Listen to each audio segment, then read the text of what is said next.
Bisan man og nag-positive ka sa COVID test, apan wala kay simtomas ug wala kay gibati, buot ipasabot ni ini, wala kay sakit nga COVID. Mao kini ang gisulti sa usa ka langyaw nga doktor nga nahinabi sa Sugbo News, si George Peter Steinhardt, usa ka doktor sa nasod nga Germany. Si Steinhardt, usa ka semi-retired nga doktor nga nag-practice og general medicine sa Germany. Nagkanayon nga kung walay gipakita nga simtomas ang usa ka tawo, bisan pa man og na-tested positive siya og COVID, makonsidera siya nga walay sakit nga COVID. Iyang gipasabot nga ang COVID virus sama sa laing virus. Posible nga anaa na kini sa lawas sa tawo apan walay sakit ang tawo kung dili active ang virus. Regarding only the test, without symptoms, you have no symptoms, but you are tested positive. Are you sick or not? That's the question. It's a very good question. So what's your question? You are What's not your sick. answer? Oh. Of course you are not sick. Si Steinhardt na adiri sa Sugbo isip bakasyonista, kuyog ang iyang pamilya. Naminyo siya og Pilipina ug ano na sila'y duha ka anak. Kanunay sila mag-arian sa Pilipinas makausa kada tuig ug moderetsyo dayon sila sa isla aron magbakasyon didto. Timing nga kaniadtong adlawng Sabado didto sa Lake Danau, nakadungog si Steinhardt sa mga pamulong ni Gobernador Gwen Garcia dihang gisubhan ang usa ka proyekto didto. Ang iyang asawa maoy mi-translate sa mga pamulong sa gobernador nga binisaya ug dihang nakasabot na ang doktor, misanong ug miuyon siya sa barugana ni Garcia nga dili angay mutago ang katawhan tungod sa kahadlok sa COVID. Matud ni Steinhardt, siya mismo natapdan og COVID, apan bisan pa man og kapin 70 anyos na siya, nakaalinggawas siya sa maong sakit tungod kay lig-on ang iyang immune system. Iyang gipasabot nga ang COVID virus walay tambal, kay ang virus mamatay ra ni siya sulod sa pipila kaadlaw, sama sa uban nga virus, dengue, tikdas, hangga ug uban pa.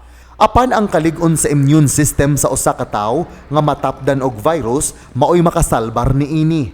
Aron dili mo grabe ang pagduot sa virus sa lawas nga kasagaran mo resulta og lain na usab nga sakit. Sa iyang bahin, matud ni Steinhardt, na ospital siya og 8 ka adlaw ug nindot ra usab ang pagka-manage sa ospital sa iyaha. I got COVID. I Where? went through, the whole family had COVID. I'm 72, by the way, so I had COVID and Yeah, he's the only one. and was I in the have been hospital. in the hospital for 8 days.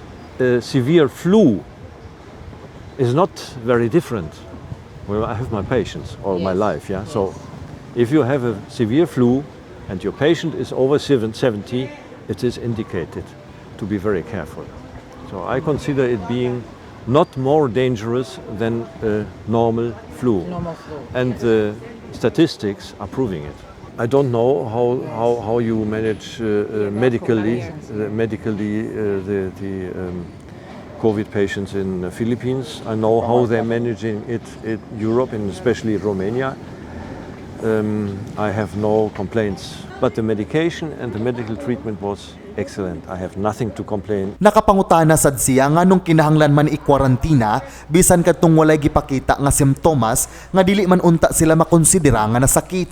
Matud usab niya nga bisan pa man adunay mga doktor nga wala makauyon sa mga baruganan sama ni Gobernador Garcia, apan aduna gihapon mga doktor nga niuyon sa maong panghuna-huna nga ang COVID dili kahadlukan. The virus is not treatable